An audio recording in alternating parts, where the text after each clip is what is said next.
सुखं नित्यं स्वप्रकाशं व्यापकं नामरूपयोः अधिष्ठानं बुद्ध्यबोध्यं बुद्धेर्धृत्यत्तु निर्मलम् अपारं सर्ववेदान्त वेद्यं प्रत्यक्परं महः तदेवाहं न मत्तोऽन्यत् इति मे निश्चिता मतिः. Okay. So after seeing the reasons for the invocation on the self, that to individual self, now we are moving forward to the next stage. From Avarta 12 to 13, in these two Avartas, Grantha Mahima is discussed. Grantha Mahima. Grantha means text, Mahima means greatness. The greatness of this text. 12. Vedanta Siddhanta Rupa Nirapurno Atigambhiro Ayam Vichara Sagaraksho Grantha. This text, Vedanta Siddhanta Rupa, this text which is based on the Vedanta Siddhanta. Vedanta Siddhanta. First we have to understand what Vedanta Siddhanta means. Vedanta, what does Vedanta mean? What does Vedanta mean? Vedanta means the essence of Vedas. Literally speaking, Vedas we know. Anta means end. Veda, Anta. Veda, okay. Pull that screen a little bit.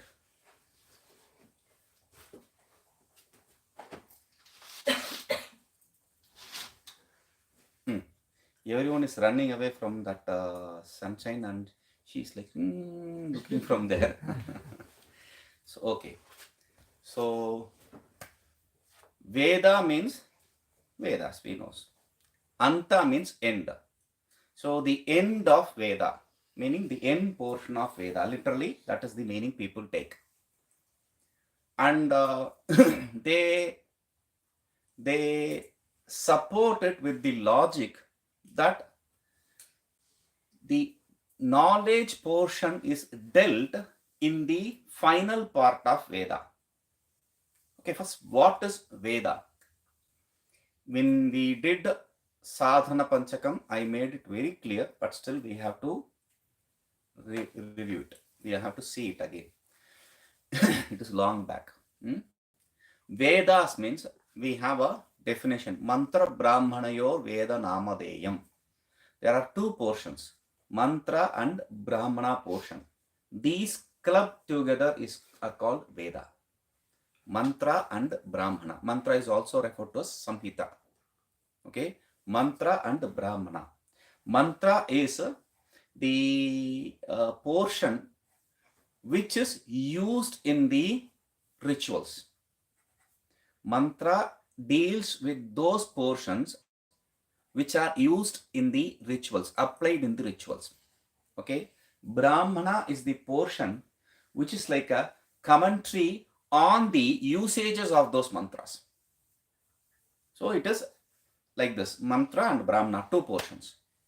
And in the Brahmana, there are two portions again. Brahmana and the final portion is called as Aranyaka. In Brahmana, we have two portions. Veda, two portions. Mantra, Brahmana. Under Brahmana, two portions. Brahmana and Aranyaka. Aranyaka is the final portion of the Vedas. Final portion. Aranyaka does not mean final portion, but Aranyaka is the final portion. What does Aranyaka mean? Aranya means forest. That which is done or read or studied in the Aranya is called as Aranyaka.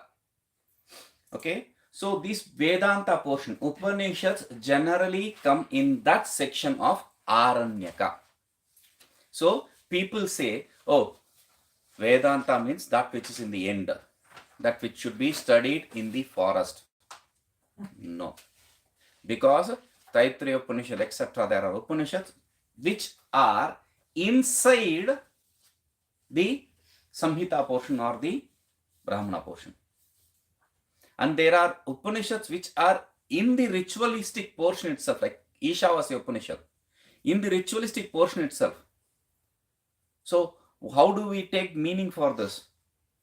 This is Vedanta text. No. You have to use it in rituals. What rituals? There is nothing said about this in the Brahmana. Oh, even if it is not said, okay, if Isha Vasimidam Sarvam Yatkincha Jagatyam Jagat Tena Tektena Bunjita Magrata Kasya Sudhanam. This is the first mantra. So, okay, I chanted it. What should I do? Swaha. That can be done, but there is no ritual saying that. I cannot use it. So, what should be done? Don't worry. Since it is a portion of Veda, chant it. Chanting will give you a result. Chanting will produce an apurva, punya. That is good enough. So, in this way, people think that the Vedanta means the end portion. It need not be end portion. It is also in the other portions where we see this. What do we refer to basically as Vedanta or Upanishad?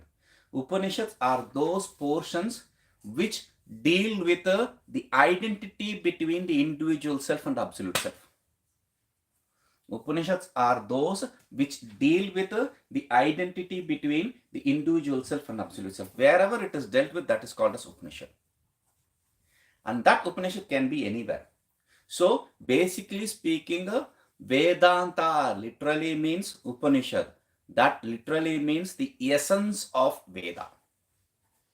Vedanta means the essence of Veda. Okay.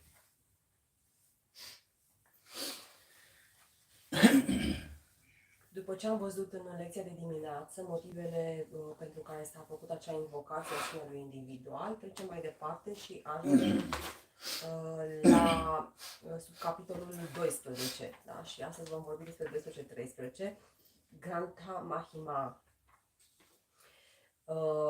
care înseamnă măreția acestui text. Se va arăta și explica și înfățișa măreția acestui text. Acest text este bazat pe Vedanta Siddhanta. Da? Trebuie să înțelegem cu claritate ce înseamnă Vedanta, da? Și să ne reamintim și să înțelegem cu claritate. Este esența, Vedanta este esența Vedelor. Știm? Deși foarte mult spun că este partea de final, pentru că Anta o definesc așa. Pentru că Anta înseamnă Veda, știm ce înseamnă Vede și Anta înseamnă final, sfârșit. Da? Și îi prezintă această logică și spun că Vedanta este partea de final a Vedelor. Ne amintim definiția și discuția din Sadhana Panchakam legată de Vede. O reamintim acum, am spus atunci că Vedele sunt formate din două părți. Da? Au două părți. Mantra, da? Și Brahmana. Mantra este numită și Samhita și este partea legată de ritualuri. Da? De mantre și de ritualuri. Brahmana este partea care aduce comentariile legate de mantre și această Brahmana, această parte, conține două subpărți. Da? Brahmana, încă o dată, da? Și Aranyaka, da? Care este cumva partea de final. Aranyaka, Aranya înseamnă pădure. Da? Practic sunt acele texte care au fost concepute, să zicem, studiate în pădure și de aceasta mulți spun că de fapt Upanishadele sunt aceste părți de final, da? Și implicit și Vedanta reprezintă această parte de final. Însă avem Upanishade care sunt cuprinse și în cealaltă parte, în Samhita. De pildă, Taittiriya Upanishad sau Ishavasya Upanishad. Da? Deci nu putem să susținem că ele sunt numai în partea de final. Upanishadele sunt acele părți incluse în Vede care trebuie să înțelegem acest lucru, da? Nu trebuie să le definim ca partea de final, pentru că nu sunt doar la final puse, da? Upanishadele sunt acele părți din Vede, conținute în Vede, care tratează despre identitatea dintre sinele absolut și sinele individual. Acestea sunt Upanishadele, da? Și deci Vedanta înseamnă Upanishade și înseamnă esența Vedelor. Okay. And Siddhanta. Siddhanta Generally speaking, we can say it as philosophy, Siddhanta, but it is not philosophy. We'll understand what Siddhanta is as in Sanskrit. In Sanskrit, we elaborate it as Siddha Anta Eshante Siddhanta. Siddha Anta Esham. Siddha means established, Anta end, for which the end is established. This is what it is. When you establish something, that is called a Siddhanta. Now, how do we establish something? How do we accept something as a Siddhanta, an established conclusion? How do we accept something as an established conclusion? Majority of the philosophies which you see in the world, they are all established conclusions because somebody said it. Somebody said it, so it has become established. That is the conclusion. Why should somebody's saying become an established conclusion? Why should I accept somebody's idea? We don't argue with this. We have accepted, we have given that person a big stature, and that's all. Oh, Siddhanta.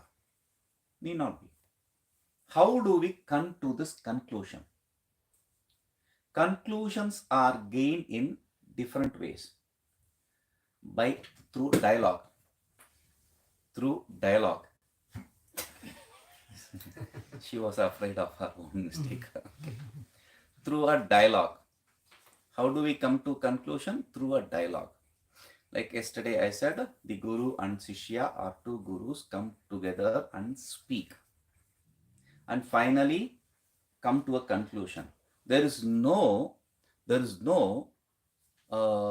fixed ideas here. I am not attached to any idea. Okay, if your idea is better than my idea, I am ready to accept it. That is the open-ended discussion we are talking about. In that open-ended discussion, when they speak and they finally accept, okay, this is what I think it is. Okay, whatever you said, that also can be included. So this is what is the conclusion. In that way, they come to a conclusion. That is another way of Siddhanta. Now here we are talking about Vedanta Siddhanta. Vedanta is not a person. Because Veda, what is Veda basically? Veda, the proper definition, Mantra Brahmanayor Vedanamadayam is a definition. But a proper definition is Apaurusheyam Vakyam Veda. A statement which is not written by a person, a human being, is called as Veda. That is how Vedas are accepted. Vedas are not accepted to be written. And it is impossible for someone to write this kind of thing. Oh. So, it is the essence. It is already established under. Okay, then how can, where can there be a Siddhanta there? Where can there be Siddhanta when something is already declared? This is how it is. Now you are talking about, we were talking about a person, and you are talking about a non-person. Same difference. So we say no. A statement, any statement, tat tvam asi. Tat tvam asi. In the early morning we saw tat tvam asi. Tat means that, tvam means you, asi means are. You are that. Simple. Yes, it is simple, it's over. So that is what Veda said. No. If that is what Veda said, everyone should accept it in the same way. There are people who transform the case ending of tat to tasya, tasmin, tas, etc., tasmad, etc. Fourth case, fifth case, sixth case, all these different, or seventh case also. All these different cases, and they give a different meaning to that tattvamasi. You are that. Tasmat tvamasi, fifth case. Because of that you are. Tasya tvamasi, you belong to that. Tasmin tvamasi, you are in that. Same tattvamasi, people give different connotation to it. So, there there was the tradition, through the tradition, there was a dialogue. We established that this is not the idea. So whatever is idea as described by Vedavyasa in his Brahma Sutra, that is what we accepted as Siddhanta. Okay, so Vedanta means what we know now, and Siddhanta also we know now. Okay.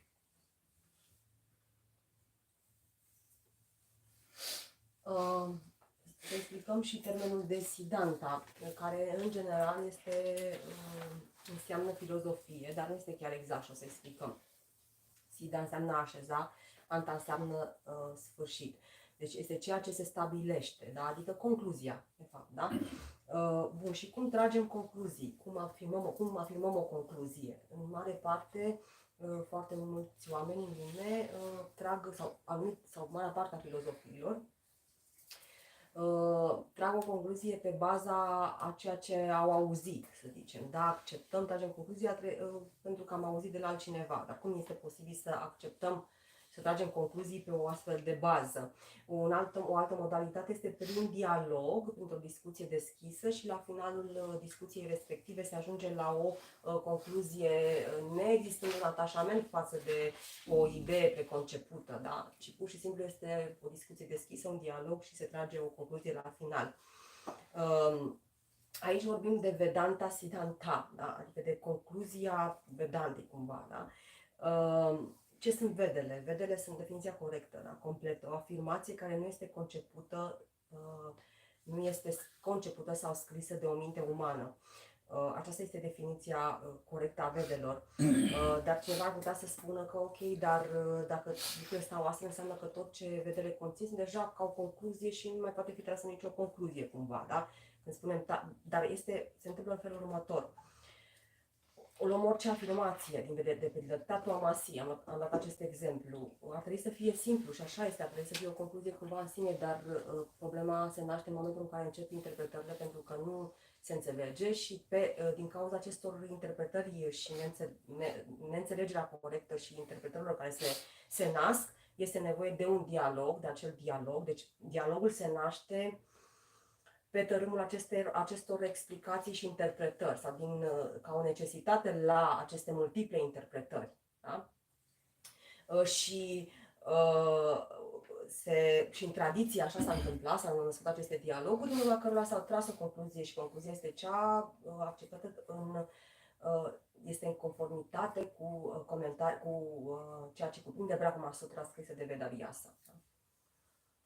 Okay. So, Ayam Vichara Sagaraksho Granthaha. That is how he completes that statement. Ayam, this Granthaha, text. Akhya, if you add to any word, it becomes named. Vichara Sagara Akhya means this text named Vichara Sagara. What is this text which is Vichara Sagara? He says, Vedanta Siddhanta Rupa Nirna Purno Atigambhiraha. Atigambhiraha, very great it is. Very great. Very great. How? Vedanta Siddhanta Rupa Nirapurnaha. It is so great because it is filled with this water of the Vedanta Siddhanta. Filled with the water of Vedanta Siddhanta. That is why it is very great text. He is adding that, he should have said Vedanta Siddhanta Rupa Purnaha Atigambhiraha. He is adding Nira Purnaha, water filled. Why water filled? Because we are talking about ocean. Vichara Sagara. He has to bring in that idea of Vichara Sagara. Sagara, ocean. Therefore, water filled. This is filled with this Vedantic ideas. Acest text numit Vichara Sagara este măreț, foarte măreț. Este așa de măreț, deoarece este plin cu apa Vedantei Siddhanta. Okay. So Gurumukhat Tivratara Shraddha Bhakti Sadhana Chaturshtaya Purvakam Asya Granthasya Shravana Manana Nidhyasana Janya Swaswarupa Aparoksha Sakshatkarena अविद्यादि अखिल अनर्थ निवृत्त्या केवल अद्वितीय चिन्मात्र रूपो धीरः परमानंदम आपनोति. So he is taking you from the first stage to the last stage.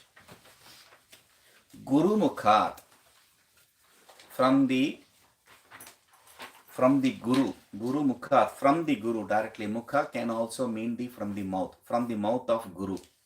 From the Guru, तीव्रतर श्रद्धा भक्ति साधन चतुष्टय पूर्वकम.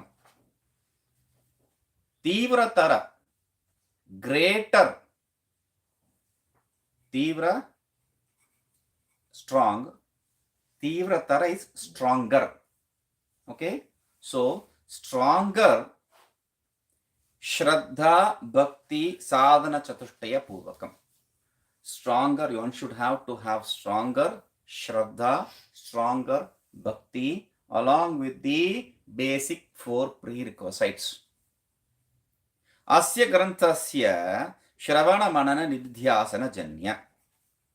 So, when one practices this text, one practices the listening, reflecting, and meditation on this text, contemplation or meditation on this text, then Swaswarupa Aparoksha Sakshatkarena. One gains the immediate knowledge of oneself, through which avidyadi akhila anartha nivritya, he gets rid of all the problems which begins with ignorance, etc. All the troubles which begins with ignorance, etc.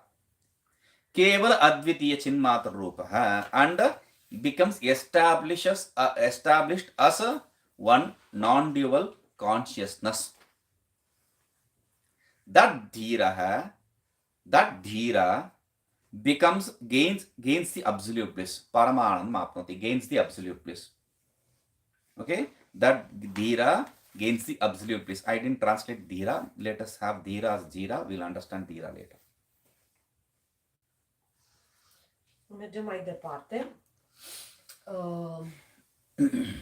Cel care are, o să tragem astfel, deci cel care are devoțiune și shraddha, încredere, abandon mai mare față de maestru și cele 4 prerechizite și meditează asupra acestui text, da? Ajunge la cunoașterea imediată a sinelui și scapă de toate problemele care încep cu ignoranța, etc.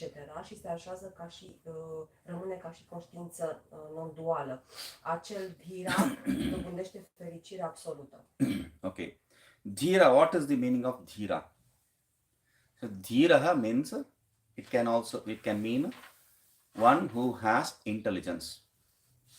Dhi yuktaha dhiraha, one who has knowledge, intelligence. Dhira also can mean a person of valor, a person who is powerful, strong. It can also mean that. But what does this dhira mean?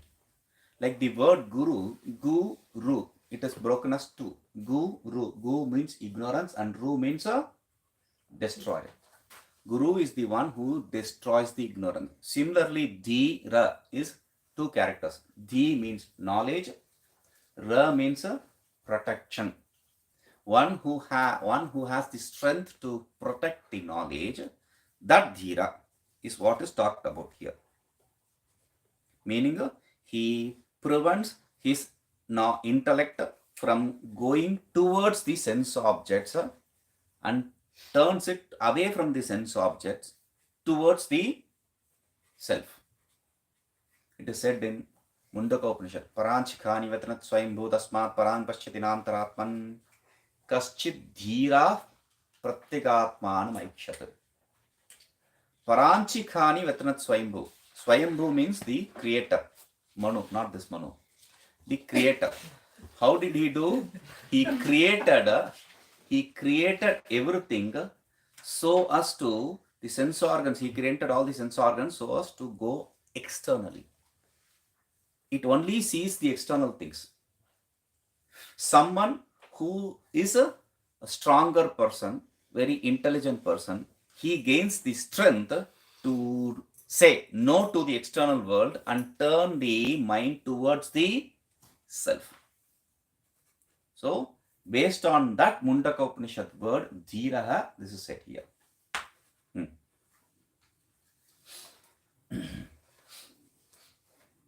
Ce înseamnă dhira? Are mai multe accepțiuni, cel care are inteligență, cunoaștere, o persoană de valoare puternică. Aici ce înseamnă cu exactitate? Dhi înseamnă cunoaștere, ra înseamnă protecție. Deci înseamnă cel care are puterea să protejeze cunoașterea. Ce înseamnă acest lucru? Cel care își controlează organele de simț să nu meargă către obiectele exterioare, ci să meargă către sine. Creatorul a creat organele de simț sau ele prin natura lor sunt făcute, create ca să meargă către exterior, către obiectele simțurilor. Cel care este puternic și inteligent va spune nu acestei tendințe a organelor de simț de a merge spre exterior și se va îndrepta către sine însuși.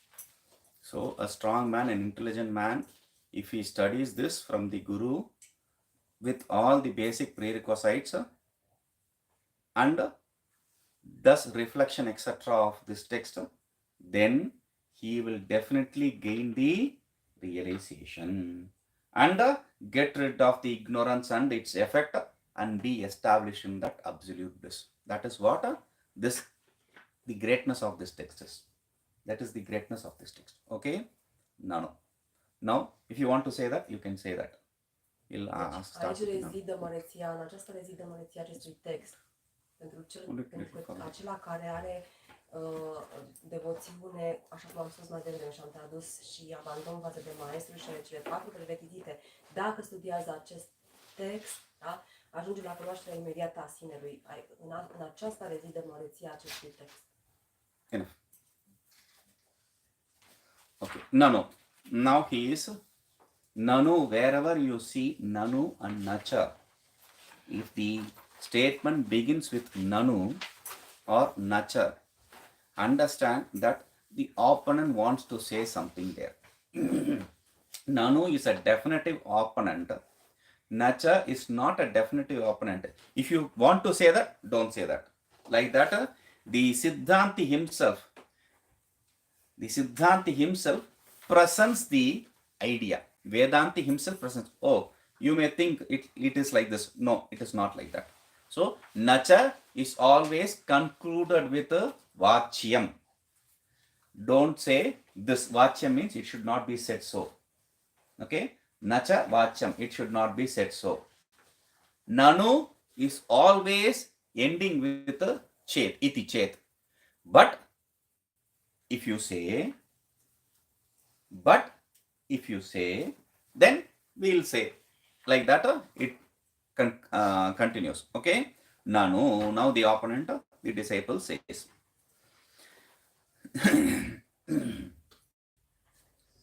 Satsu अनेक प्राचीन उद्ग्रंथेषु सूत्र तद्भाष्य वार्तिकादिषु किम इति अयम् अपूर्वो ग्रंथो अधुना विरच्यते इति चेत. Did you see that? Iti chet. Nanu always concludes with iti chet. Iti chen na, it becomes. Iti chet becomes iti chet na. Okay, iti chet na becomes iti chen na. Okay, now the opponent is asking, okay, this text, the greatness of this text I understood, but wait, what are the older texts, the famous text on Vedanta, like what? Bhashya, the commentary upon it. Vartika, commentary written in prose form. Vartika means commentary written in prose form. Generally, it is written in prose form. So there are definitions for each of them. Sutra. What is a sutra? What is a sutra? There is a definite form for it. There is a shloka which engulfs this, encapsulates this by saying Alpa Aksharam Diddham Saravat Vishvato Mukham, etc. Sutra is something which has less number of characters, but because it has less number of characters, there will not be any chance for doubt. So if you ask some kid, nowadays kid, do you want it? They'll just say. Does this mean you want or you don't want? Again, what does that mean? Do you like it? Do you don't like it? It is very difficult to decipher. It is alpakshara. They don't even use words. But you have to understand the essence of, oh, this is not good, this is very bad, this is not said in Stranger Things, so I don't like it. So you have to understand so many things. Or somebody, the parent generally, they have to give a commentary to it. That is what she means or he means. Okay, so alpaksharam, limited, but there is no ambiguity in it. There is no doubt in it. And whatever needs to be said is perfectly said. That is what generally is a sutra. Okay.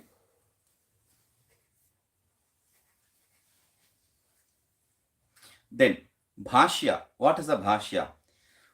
The meaning of the sutra,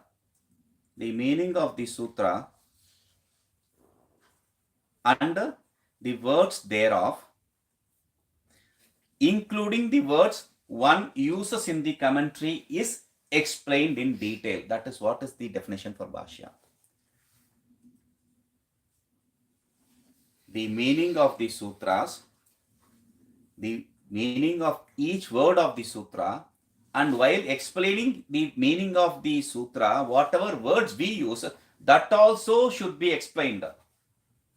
Just because you give a synonym does not mean that you have explained everything. Sometimes I see the original text is very simple. The commentary, the words they use in the commentary becomes very tough. I learn the meaning of the commentary word from the original text. So this is sometimes like that. So when you use some difficult words like that, you have to comment upon that also. That is what is bhashya. That is what is the definition for bhashya. And vartika. This vartika, the definition for vartika, I don't completely agree with it. Because it is said, ukta anukta duruktanam chintam etra pravartate. This is the definition for vartika. Ukta, whatever is said. Anukta, whatever is not said, whatever is unsaid. Durukta, whatever is wrongly said. That is where my problem is. So you have to understand, wrongly said, instead of wrongly said, you have to change it little bit. Even then it is difficult, but still you have to change it little bit. Whatever is said in difficult way, not an easy way. Okay, dukkhena uktam. Instead of dur uktam, you have to change it as dukkhena uktam, meaning that which is said with difficulty, which is not easy to understand. Where these are discussed, that is vartika. Whatever is said, unsaid, or difficultly said in the bhashya, that is discussed, that is called as vartika. Okay? Now there are so many older texts like sutra, bhashya, and vartika. Okay, when these are there, kim iti ayam apurvo grantho aduna virachate. Why do you write this new text? Why do you write this new text? What is the use of this new text? Iti chet, if you say so, then we say no. That is what is the Siddhanti answer. No.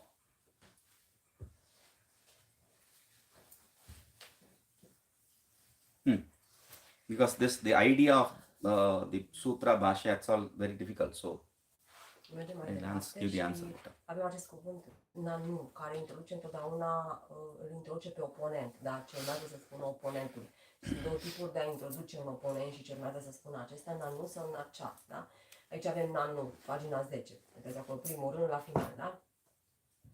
Nanu implică un oponent care este deschis, da? Și care va avea o formulare de genul but if you say so, deci dacă dar dacă spui așa și începe explicația, de când Nacea implică un oponent foarte categoric care va spune nu este așa cum spui, da? Începe în acest fel. Da?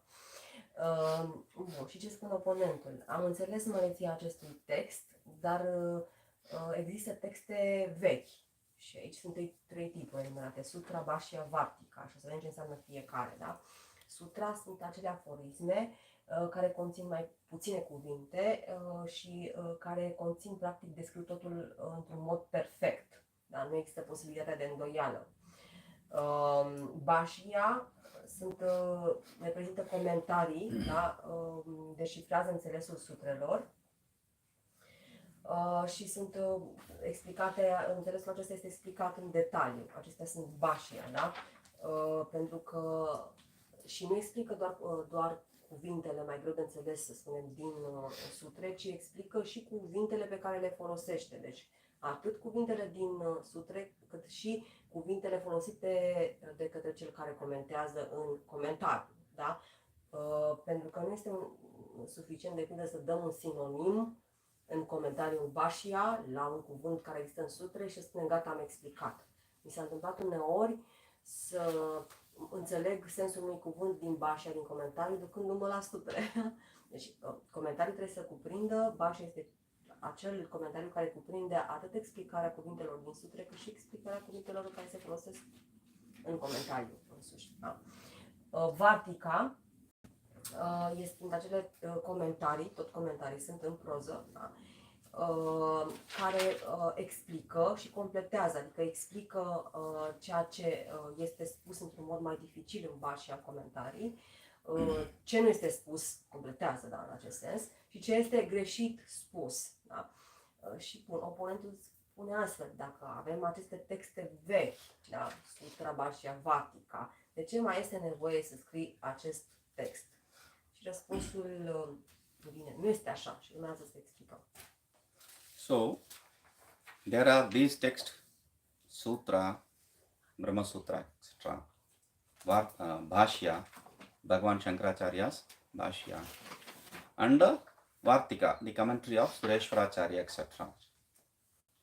Now, why we don't accept whatever is wrongly said in the Bhashya? Because Bhashya is written by Shankaracharya Bhagavan. We cannot find any fault in that. It is impossible to find fault in that. So we say whatever, even that is a little stretched version, whatever is said in a difficult way, because something may not be elaborated there. So this Bhartika goes on elaborating that. So that is how we understand. Okay. So when these texts are there, and which are texts with great name, in tradition they study. They were studying in olden days and still we study now. When these texts are there, why do you start another new text, Vichara Sagra? For that, he says, don't say that, don't say that. Why? Tesham atyanta prauda uttama adhikarikatvena mandana upakaraya asya safalyat. Tesham, those texts which you refer to, Sutra, Bhashya and Vartika, they are for atyanta prauda adhikaritvena. They are for very superior intellect people. Atyanta prauda, very superior intellect people, intelligent people. Therefore, adhikarikatvena, for that kind of seekers, it is useful. But this mandana upakaraya asya safalyat. For the dullards, this text is useful. For the dullards, this text, dull seekers, this text is useful.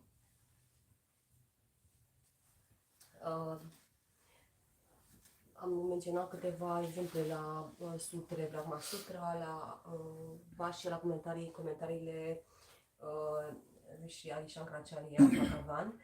Vartika avem 7 texte sau comentarii Surashvacharya Bhagavan. Acharya Bhagavan.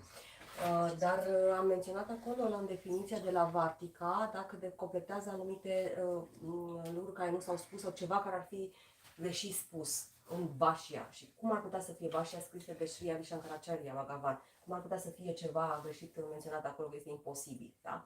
Sunt perfecte. În sensul, poate ceva nu a fost elaborat sau prezentat într-un mod elaborat, în sensul acesta, da? Și oponentul spune, ok, când avem toate acestea, da? Aceste texte, de ce mai este nevoie de Vichara-sagara? Și răspunsul vine în felul acesta. Nu spunea asta. Aceste texte, într-adevăr, sunt folositoare pentru cei care sunt elevați ca intelect, care sunt un nivel de inteligență, au un nivel de inteligență ridicat, însă acest text este folositor pentru cei care au inteligență sau cei mediocri. Not mediocre. Dull. Dull. Adică și sunt mediocru. Don't call yourself mediocre. Dull, we are saying. Mandanam upakaraya, he says. Mandanam upakaraya, for the benefit of the dull seekers.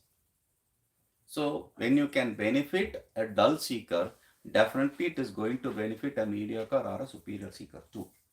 That is what is the idea here. Yes, I understand.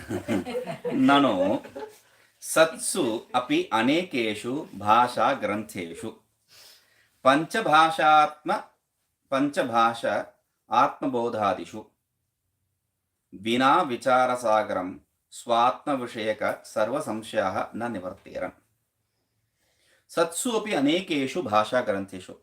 There are different texts written in different languages, like Panchadashi, like Atmabodha, etc. There are different texts.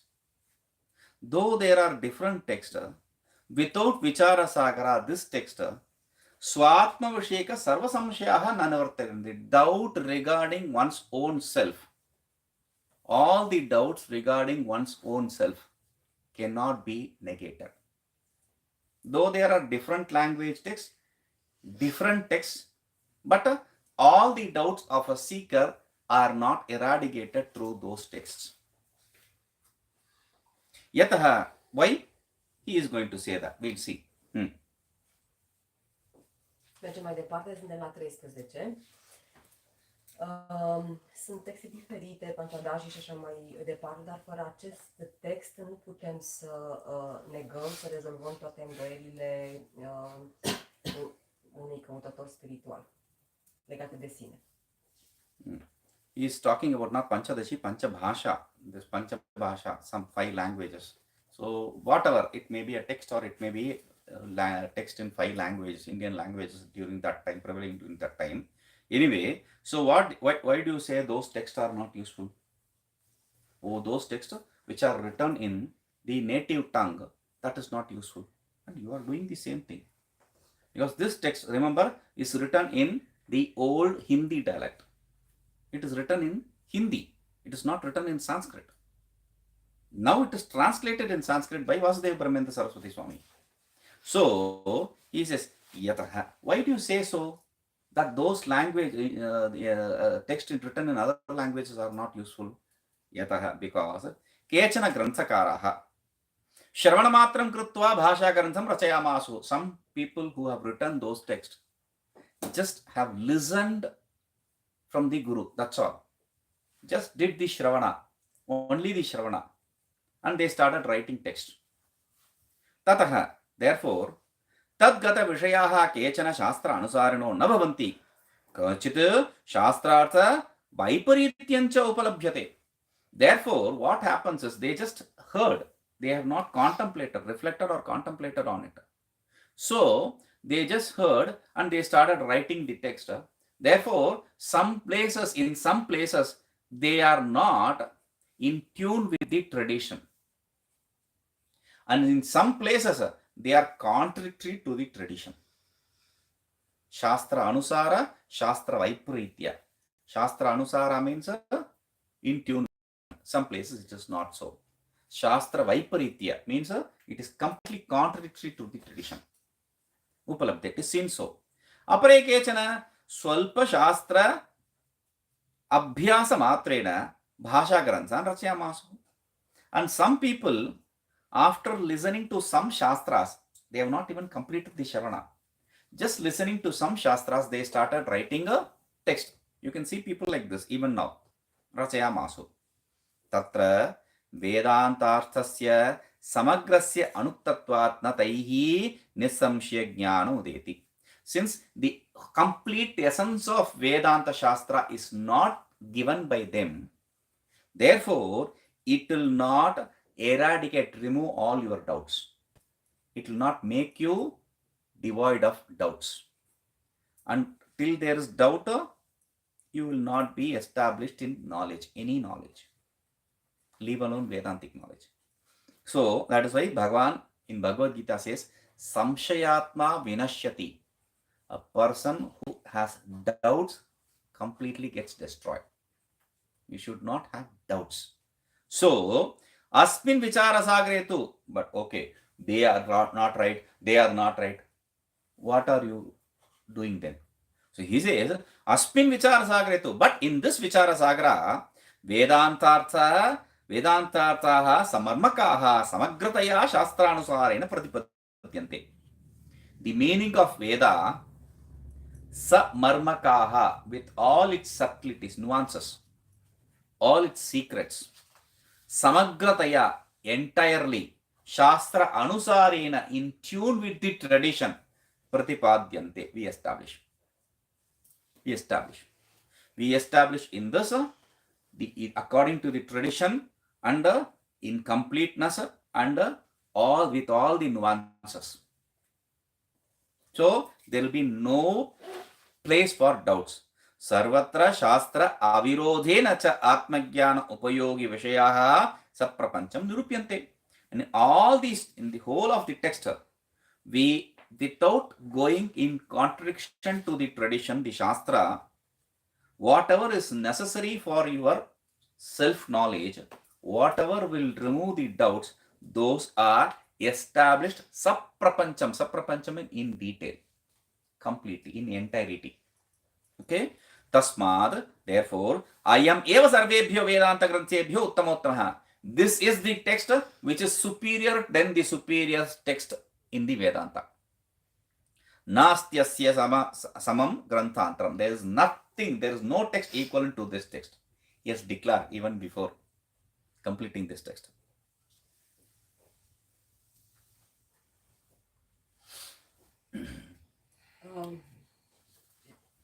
Oponentul ridică această întrebare: de ce spui despre unele dintre aceste texte că nu sunt utile, să zicem, și sau nu sunt utile până la capăt, zicem.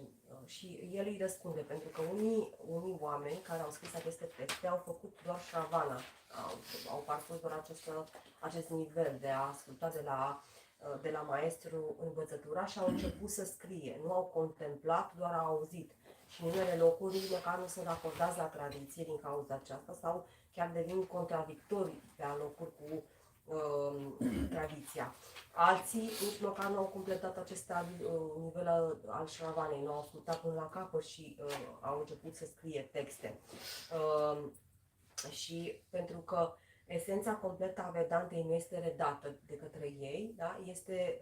Îndoielile nu rămân rezolvate și știm ce ne spune Bhagavan în Bhagavad Gita, ne spune că un om care se află mereu în îndoială este distrus, ajunge să fie distrus. Da? De aceea este nevoie de Vicharasagara, de acest text, pentru că acest text este în acord cu tradiția în totalitate și prezintă în mod complet și exhaustiv, în detaliu, toată învățătura vedantină. Așadar, declară el, acest text Vicharasagara este superior chiar și celui mai măreț text din Vedanta. And Nastyasya samam granthantaram. There is nothing equivalent to this. Și nu este niciunul legal acestui text. He declared it. There is nothing equivalent to this text. Now, Avarta 14 to 37. A huge chunk. The whole of this Avarta, small wave, is going to deal with Sadhana Chatushtaya Nirupanam. Sadhana Chatushtaya Nirupanam, the 4 prerequisites. Okay. So basically this text is this topic is going to deal with This whole chapter is going to deal with the sadhana chatushtaya. Okay. So, what should we have said in the introduction? We should have said in the introduction, in the first line of the text, he said, Vastu Nirdesh Rup. Okay, before that, Tatra Anubandhanam Samanyato Nirupanam Nama Prathamas Tarangaha. The first wave is to generally introduce you to the Anubandha Chatushtaya. The four Anubandhas, the four basic necessity for the text. What is that? Prerequisite for the text. What is that? We said Vishaya, Adhikari, etc. Then this is what is important, not that. No, that is important. Which is important? The Anubandha Chatushtaya is important. How so? Because there Vishaya, Sambandha, Prayojana, Adhikari. We have four Anubandhas. Among them, the Adhikari, the eligible seeker, is the fourth one. So, what is the qualification of the eligible seeker? That is discussed here. So, it is part of that Anubandha Chatushtaya. That is why he has said Anubandha Chatushtaya as the topic. Okay? Sadhana Chatushtaya Nirupana. We are going to establish the four basic prerequisites of a seeker. Mai departe, mergem la subcapitolul 14. De fapt, o să tratăm toate subcapitolele de la 14 la 37 vor trata despre sadhana chatushtaya nirupana, despre cele 4 prerechizite pe care un discipol trebuie să le, un căutător spiritual trebuie să le aibă. Când în introducere am menționat, am vorbit despre Anubandha Chatushtaya, da? Să nu facem confuzii. Da? Anubandha Chatushtaya, cele 4, să spunem, cerințe pentru a studia și a înțelege un text, Vishaya și așa mai departe, și aveam acolo al 4-lea Adhikari, da?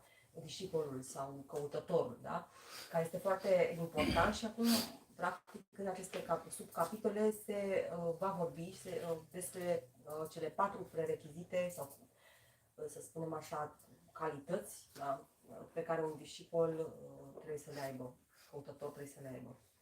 Okay, so first in this 14th avarta is Anubandha Chatushtayam. He is dealing with Anubandha Chatushtaya. What is Anubandha Chatushtaya? Adhikari, Vishaya, Prayojana, Sambandhanam Anubandha iti nama. Anubandha, this name is given to these 4 things. Adhikari, the eligible seeker. Vishaya, the subject matter of the text. Prayojana, the result we will gain after studying this text. And Sambandha, the relation between me and the text and the subject matter, and the subject matter and me. Whichever way. Normally people just refer to only one thing. But there should be connection with all these 3. Me and the text. Text and the subject matter and me. So there should be a connection between all these 3. Then it is a proper text. So this is what is Anubandha. Anubandha Chatushtaya. Why do you have 4 Anubandhas? That is also something to be understood. See, if you are constructing something like a chair, we have chairs with no legs and now single leg and 3 legs, etc. But they are not trustworthy chairs. You cannot sit on them without a fear of falling down. But if a chair has 4 pillars or 4 stands, then you can definitely without fear sit on it. Like for a building to stand, we need 4 edges, 4 corners. Similarly, for this text to be strong, any text to be strong, we need these 4 pillars. These are these pillars. Okay? Explain this, we'll come to. Începem explicațiile cu Anubandha Chatushtaya, să înțelegem ce înseamnă cei 4 piloni, să numim așa, da? Sau Anubandha. Adhikari, căutătorul eligibil, Vishaya, subiectul, Prayojana, rezultatul și Sambandha, care implică trei relații, da? Relația dintre mine și text, dintre text și subiectul textului, dintre subiectul textului și mine, da? Când avem acești patru piloni, vorbim despre un text potrivit, un text puternic. Este ca în cazul, dăm un exemplu, unui scaun, chiar dacă sunt și scaune cu trei picioare, cel sigur și care stabil este cel cu patru picioare. Tot așa și un text cu acești patru piloni este un text adecvat, puternic. So, Anubandha, normally Anubandha means annex. Anubandha means annex. Now here, Anubandha, Anu, this word, this proverb is used, a pronoun is used in the sense of following, after. Anu means following something. After this, after what? After gaining the knowledge,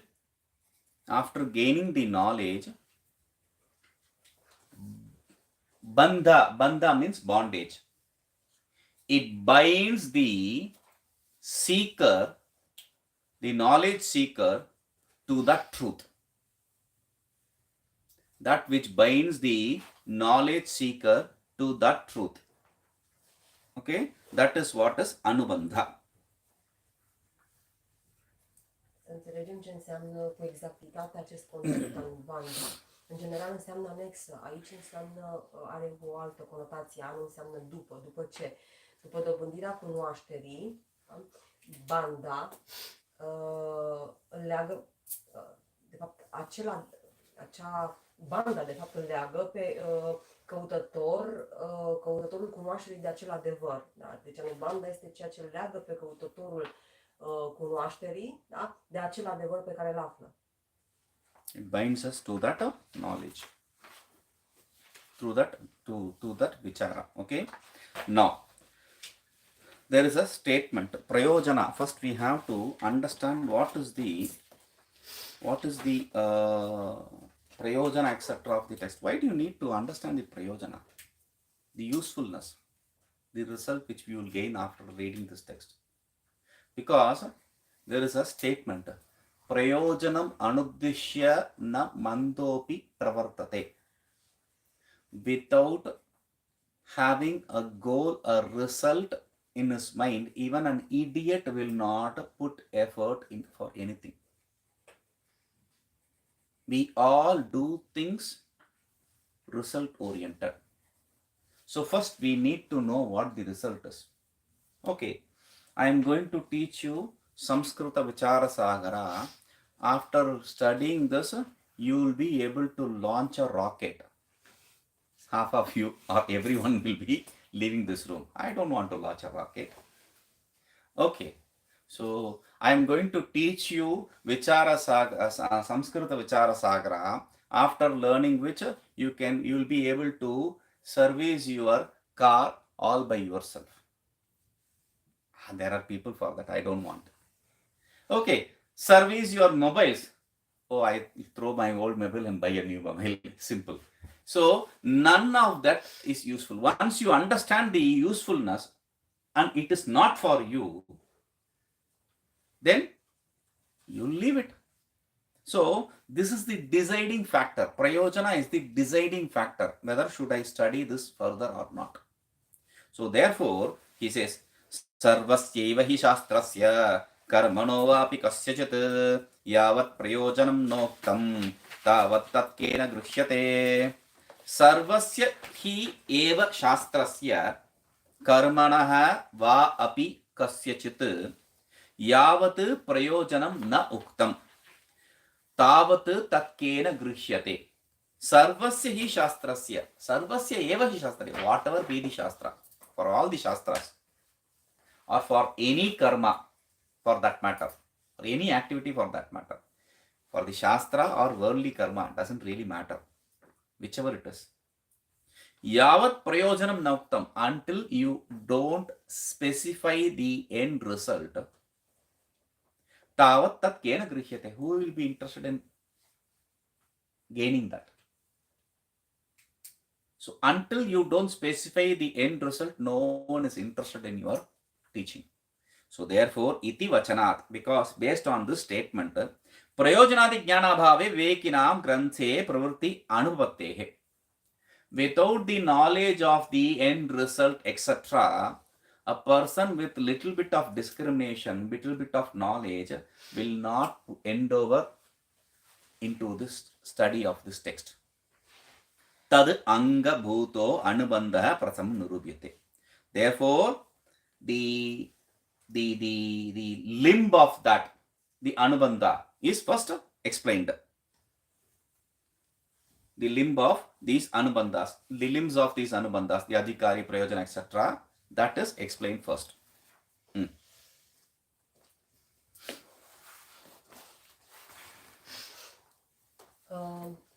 Care este utilitatea, folosul acestui text? Mergem mai departe și descriem următoarea parte din Anubandha, da?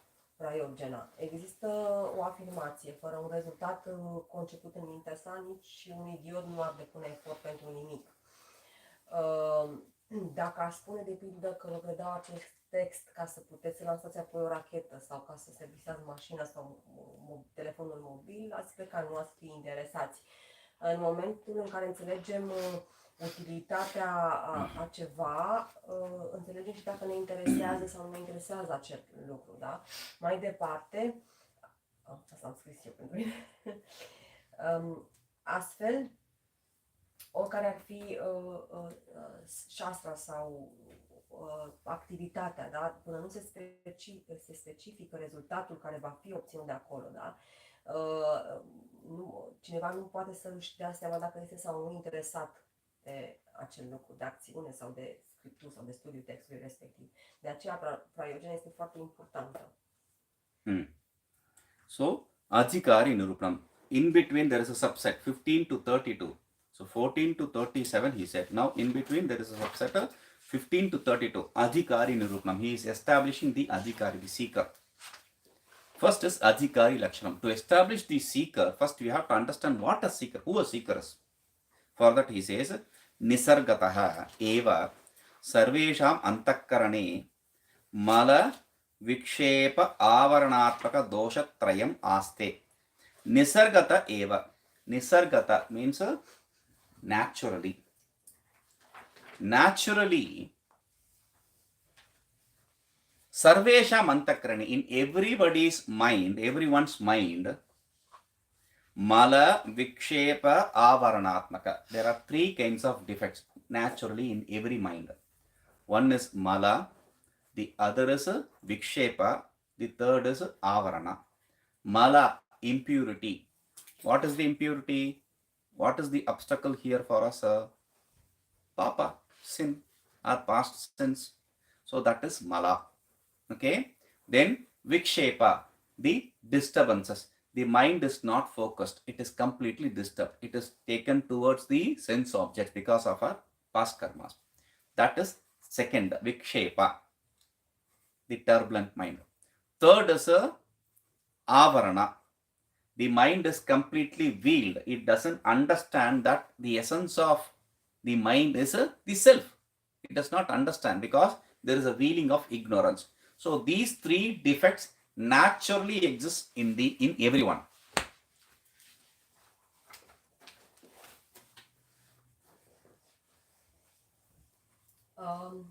Mergem mai departe la 15. De aici începe descrierea adhikari. Cine este căutătorul sau cum este el, da? În mod natural, în mintea fiecăruia există trei feluri de defecte. Primul, mala, al doilea, vikshepa, al treilea, avarana. Mala înseamnă impurități care sunt datorate papa, da? Rezultatelor karmei negative. Al doilea, vikshepa, este vorba de non-focus și tendințele minții de a merge către obiectele simțurilor. Iar avarana este acel văl asupra minții, da? Cumva văl sau este în beznă, da? Nu cunoaște esența sinelui. The sins we cannot perceive. Show me my sins. You cannot perceive it because they are subtle. So subtler things cannot be perceived with your sense organs, but we can infer through your activities, through your thought functions. You yourself can infer through your thought functions, through the disturbance which we see in the world. So therefore, this is understood. And Vikshepa. Vikshepa means the mind is not steady. It is disturbed, very disturbed. And that also we can understand by ourselves. Now, these are the three kinds of problems which everyone has, defects which everyone has. Now, I've been repeating this again and again. Vedanta just does not show you the problem, it also gives you the solution. So, after seeing the three kinds of troubles, what are they? Mala, Vikshepa, and Avarana. Mala, Vikshepa, and Avarana. Mala, impurity. Vikshepa, disturbance. Avarana, wheeling. So, these three problems, defects which we have, how do we negate it? First, Nishkama karma anushtanena antakaranastha malarupa dosha nivrutti. The defect of mala which exists in the mind can be removed by performing nishkama karma, karma without attachment to results, karma without attachment to its results, as a sense of duty. When you perform the karmas as a sense of duty without any attachment to its results, then the mala, the impurity called mala, the sins, they are removed. Upasanaya vikshepasya. The vikshepa, the disturbance, how do we remove it? Through meditation on the different forms. There are different methodologies prescribed. You take the mantra, and that mantra form, the deity which you are meditating upon, that is possible way of meditation. Second, Guru Upasana, meditating on the form of Guru, that is also one form of meditation. They are all explained in the tradition. Okay, so this is the method to get rid of Vikshepa. Yasya nishkama karma upasanabhyam mala vikshepayoho nivrittopi swaswarupa avaraka ajnanam na nivrittam yascha pushkala sadhana chatushtaya sampannaha so adhikari. So one who by performing the nishkama karma, karma without desires, attachment, and karma without attachment, and meditation, upasana, one who does this, through this, one who has gotten rid of the mala vikshepa, both mala and vikshepa, but still has not gotten rid of the third defect, which is the wheeling, the ignorance wheeling of the self.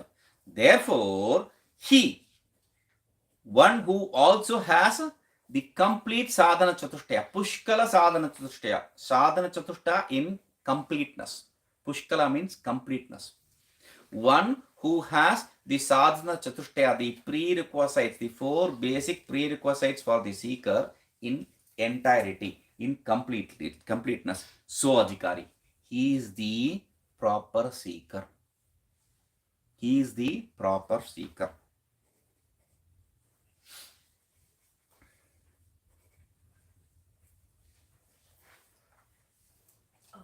Actually, there are three ways. One is upasana. In upasana, there are three ways. One is meditation on Ishvara, the form, meditating on the form. Second is meditation on Guru, on the form of Guru. That is said. The third is doing the Shravana continuously. That is also one way of removing the Vikshepa. I didn't say that. I have to add that. Deci am văzut cele trei defecte care se află în mintea fiecăruia și luăm pe fiecare în parte, de pildă în ceea ce privește mana, impuritățile, da? care sunt datorate sau sunt din cauza, sunt trezele din cauza PAFA, da? PAFA nu poate fi percepută direct, este ceva subtil și nu putem să percepem în mod direct, dar putem să deducem prin inferență. În ceea ce privește Vicșepa, mintea care este neliniștită, este foarte ușor să înțelegem despre noi acest lucru, dar despre mintea noastră putem, că nu există acel focus. Toate acestea trei sunt prezente în mintea fiecăruia, dar Vedanta nu ne arată doar defectele, doar probleme, ci ne dă și soluții pentru a rezolva, de pildă cum am putea să le negăm, să rezolvăm, da? Cum putem să negăm mana, impuritățile sau să le înlăturăm. Înlăturăm prin nișkama karma, da? Făcând acțiuni fără să fim atașați de rezultatele acțiunii, da? Ca pe o datorie. În momentul în care faci o acțiune având această percepție a datoriei, că o faci din datorie, atunci nu există acel atașament față de rezultat. Aceea este nișkama karma și înlătură impuritățile din minte, înlătură mala, da? În ceea ce privește tulburările, Vicșepa, prin trei modalități, de fapt prin upasana, și se vedem de trei feluri, da?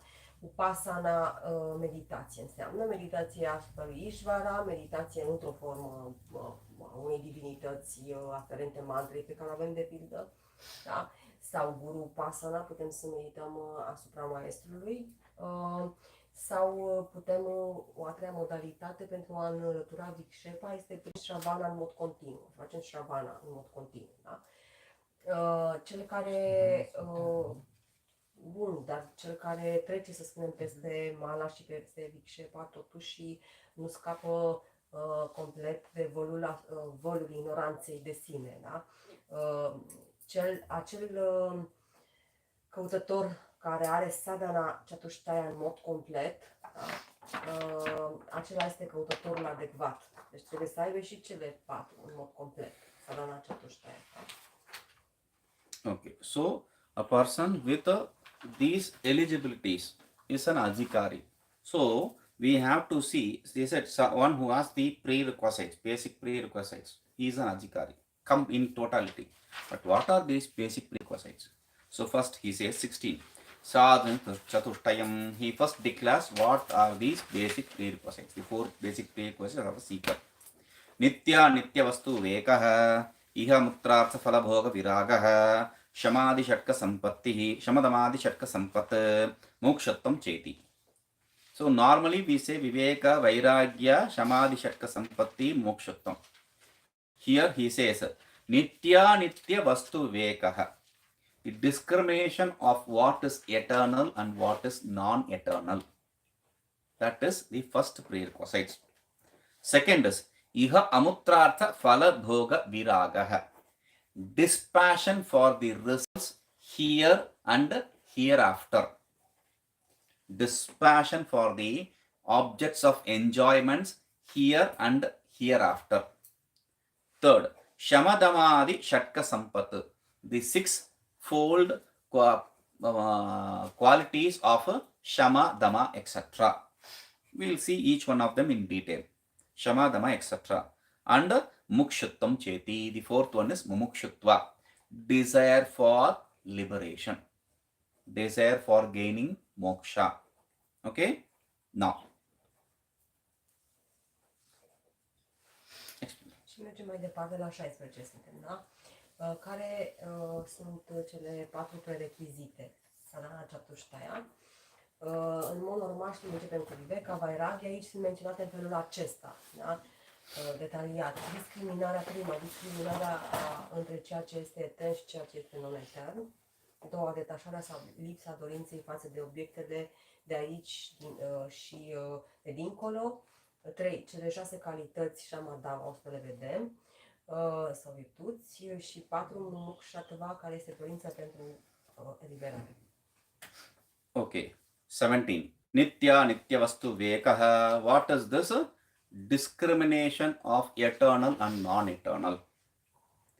Chinmatra atma nityaha satyaha. Nasha apratiyogi kriya shunyaha.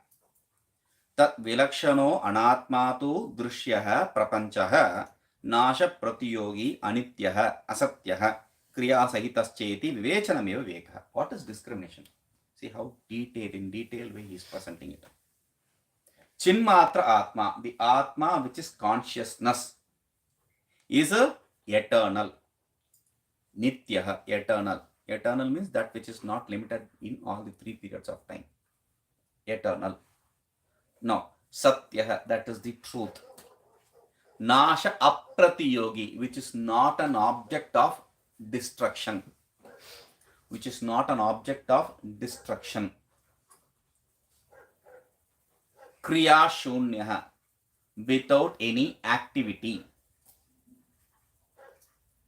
So the self is eternal, truth, not an object of destruction, and devoid of any activities.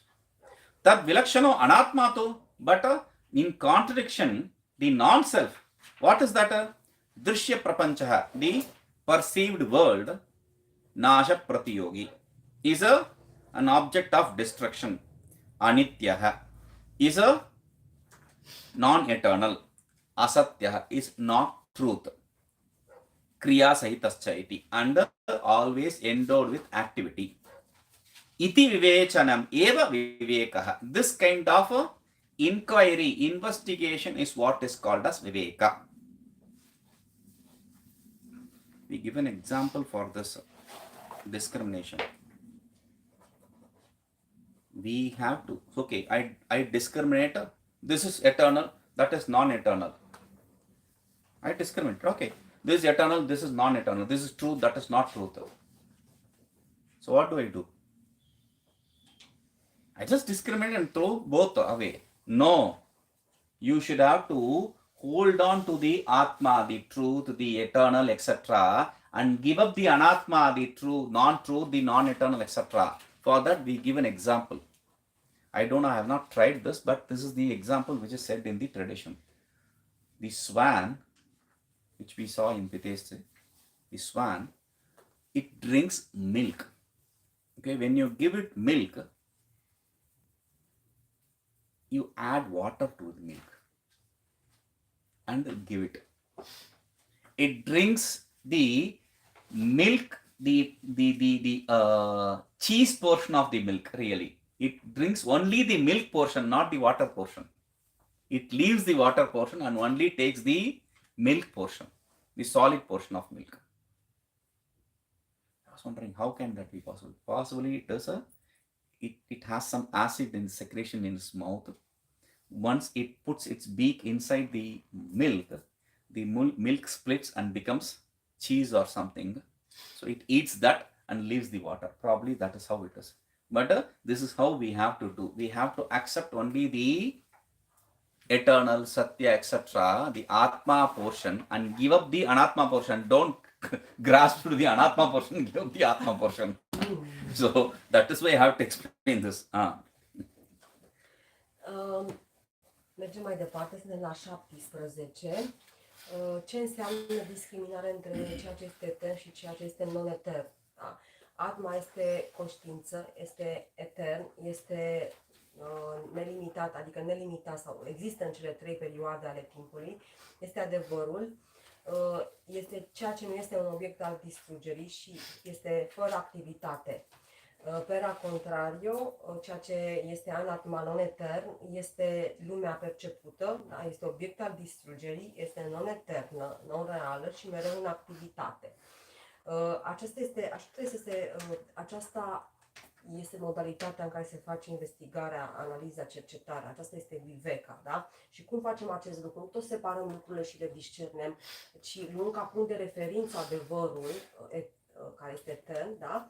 Atma, da? Negăm ce este anatma, așa trebuie să facem. Și pentru asta dăm acel exemplu cu lebăda, căreia dacă îi dai lapte, bea lapte, dar dacă îi dai lapte amestecat cu apă și laptele s-a brânzit un pic, da? va mânca doar porțiunea aceea de lactate și va lăsa apa. So, this is important. Uttreshan trayanam api sadhananam ayam hetuhu etat sthiti adhina utpattikatvat vairagyadinam trayanam. Atah nimitta bhave naimittika bhavat avasyam evado vivekah sampadaniyaha. So, in the page number, because we are in the 17th topic. So in the page 11, it follows till the 12th. Okay. So he says, Utresham Trayanapi, the following three. What is that? Vairagya, Samadhi Shatka Sampat, and Mukshatva. For all these three, this is the cause. They are all effect of this discrimination. Only when you have this proper discrimination, the rest of the three is possible. If you don't have discrimination, where will you have dispassion? If you don't have discrimination, why will you practice Samadhi Shatka, etc.? So, and Mumukshutva, if you don't have discrimination, how can there be even the desire for knowledge, desire for liberation be possible? So, for the rest of the three, this is the cause. Therefore, because dependent on this existence of this, the rest, dispassion, etc. are gained. And in the absence of cause, there can be no effect. Nimitta bhave naimittika bhavat. That is the logic. Nimitta bhave naimittika bhavat means in the absence of cause, there can be no effect. Therefore, first, ado vekaha sampadaniyaha. Therefore, first we have to gain this discrimination proper.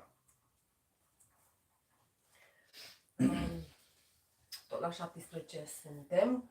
Următoarele trei, vairagya, cele 6 virtuți și calități și dorința de eliberare, toate acestea au drept cauză viveka. Numai în momentul în care există avem această discriminare viveka, celelalte trei sunt posibile. Da?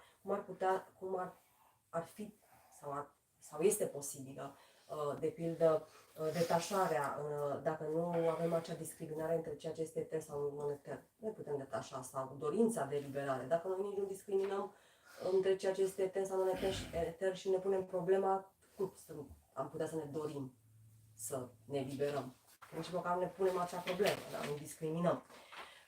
Deci, acestea nu pot exista în lipsa viveka, potrivit logicii, care este cauză pentru ele, da? Potrivit logicii, că în lipsa cauzei, efectul nu poate exista. So 18, Vairagyam. 18 is a Vairagya, dispassion. What is that? Dosha Drishtya Abrahma Lokad Viparivartamaneshu Bhogeshu Anadara Rupa Upeksha Eva Vairagyam iti Uchyate Brahma Paradaihi.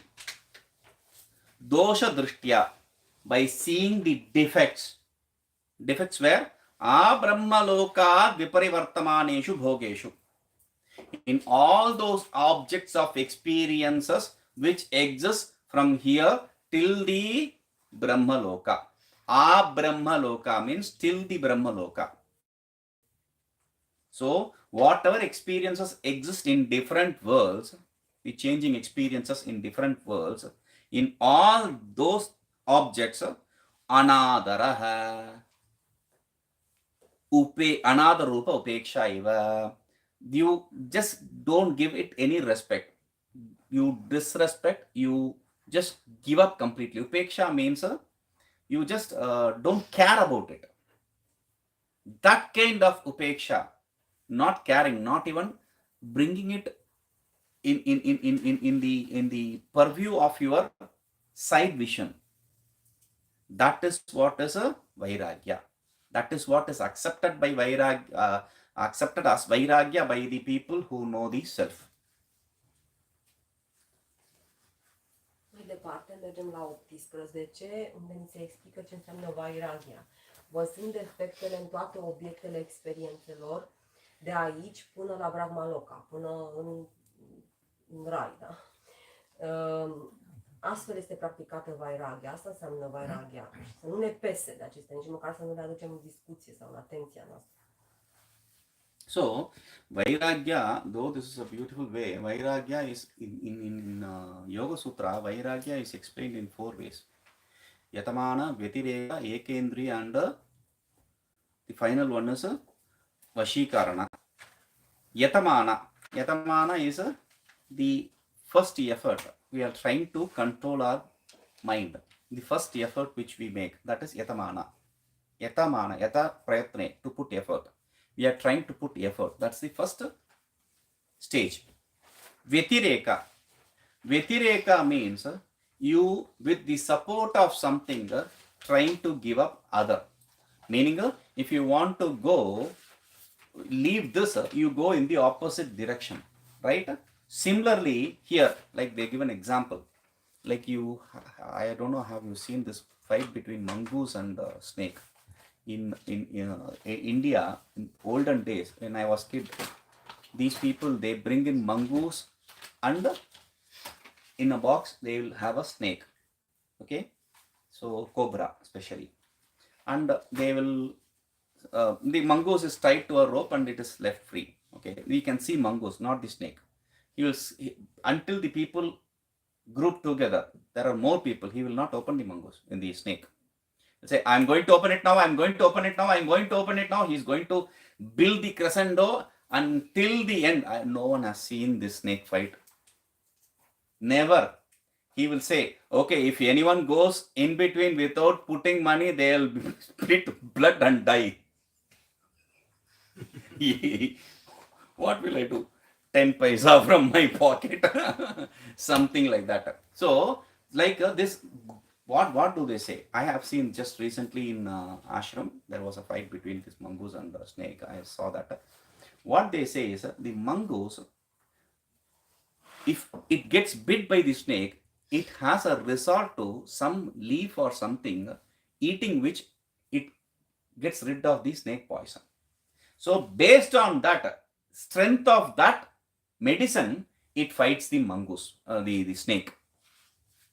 Okay. Similarly, taking the strength of something, you try to get away from this worldly attachments, this object of experience. This is the second one, Vyatireka. The third is Ekendriya.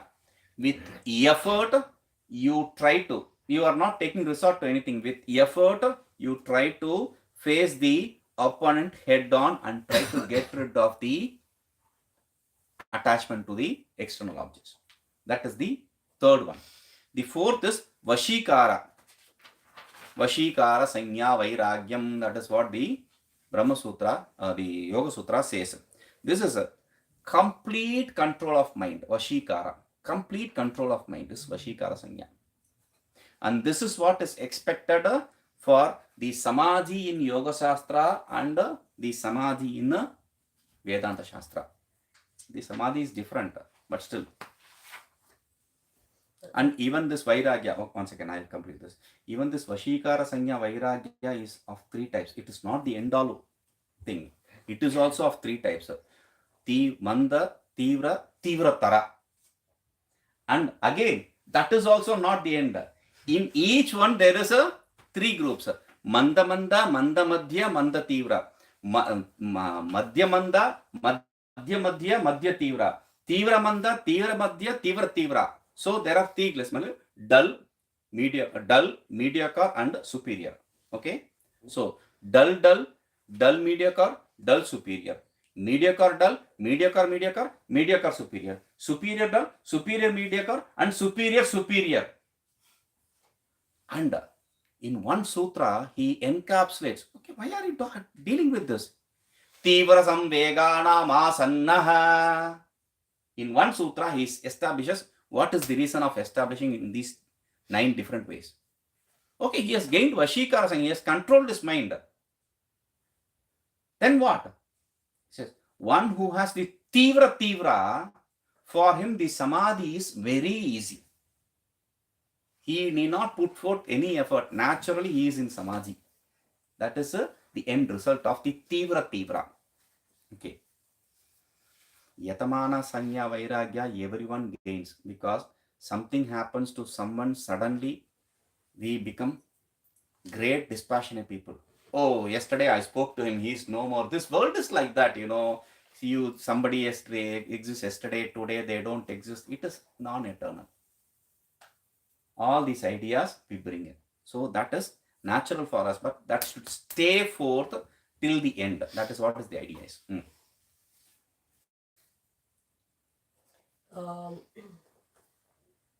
În Yoga Sutra sunt menționate 4 stadii ale Vairagya, da? Suntem tot la Vairagya. Yatamana, care este primul efort, când încercăm să controlăm mintea, da? Vitireka, practic este acel stadiu în care încercăm să ne detașăm, să ajungem la Vairagya cu ajutorul altceva, da? Este ca în exemplu acela din lupta mangustei, da? Unei manguste cu șarpele. Se spune că acea mangustă mănâncă o frunză, o plantă specială care o ajută să facă față veninului șarpelui și astfel să poată să se lupte cu șarpele. Da? Tot așa, cu ajutorul la ceva, reușim să ne detașăm, să ajungem la Vairagya, să dobândim Vairagya. A treia, the third Guruji.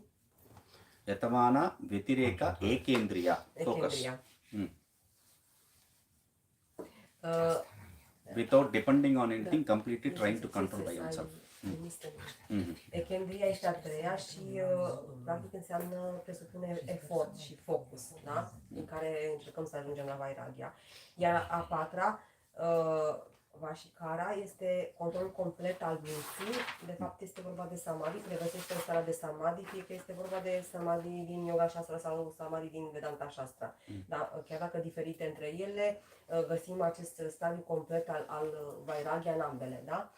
Și aceasta este de 3 feluri, Manda, Tivra și Tivratara. Da? Și nu este suficient, sunt clasificate și mai departe. Manda, Tivratara, apoi Tivra, Manda, Tivratara și așa mai departe, da? No. Și de ce se clasificase? Pentru cel care are cel mai înalt grad Tivratara, el este natural în Samadhi. Did you explain what Vairagya is first? Yes, before, because we started No, with that.